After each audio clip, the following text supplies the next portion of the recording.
All right, here we go.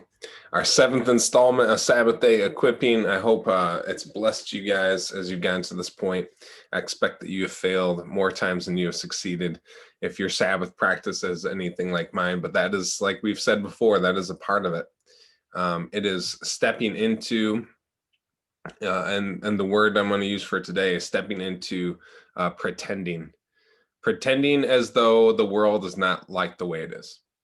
The Sabbath invites us into a state of holy pretending.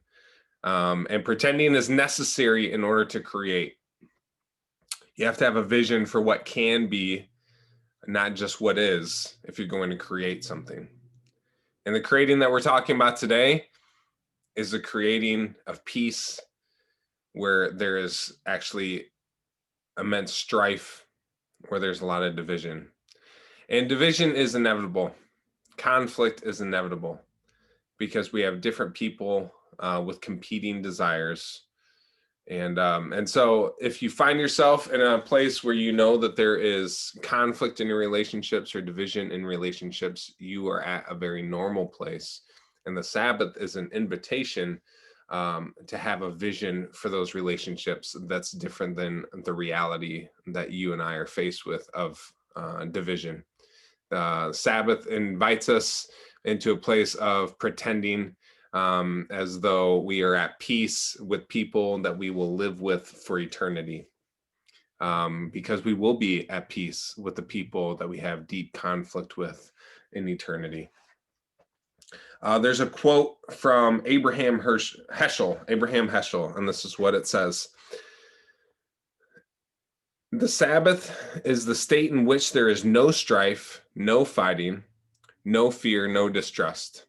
The seventh day is the armistice and man's cruel struggle for existence, a truth in all conflicts, personal and social, peace between man and man, man and nature, peace within man. The Sabbath invites us into a reality that's not yet. And the Sabbath asks us to live as though the not yet is more true than the is, than what currently is. Especially as it pertains to conflict and to division. So I just encourage you, it might be as simple as every person that you interact with on the Sabbath. All right, that's actually not simple at all. It might involve that every person you interact with on the Sabbath, that you put your guard down, that you put your fists down, and you live at peace with those that you interact with.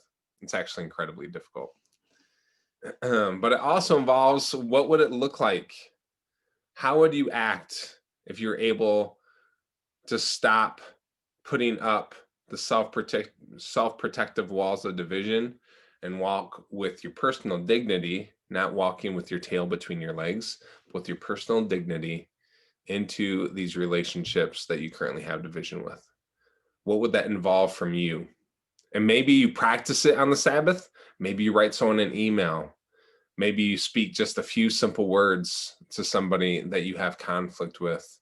But these words, this email, whatever the interactions might be, or maybe it's just you imagine it in your head and you don't actually put anything to practice on that day, but you imagine, what would it look like and what would it involve and how would I act and how would I think if I actually didn't have to put up the self-protective walls of division in the midst of relationships where there's so much strife.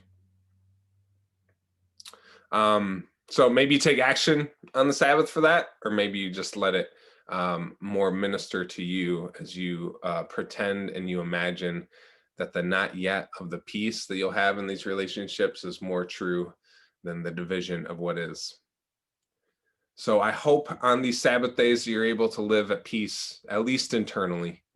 But who knows? Maybe the Lord will actually use the Sabbath to bring peace to relationships where there is division right now. So go for it, step into it. It's difficult waters to navigate, but it's 100% worth it. Have a great Sabbath day, everyone.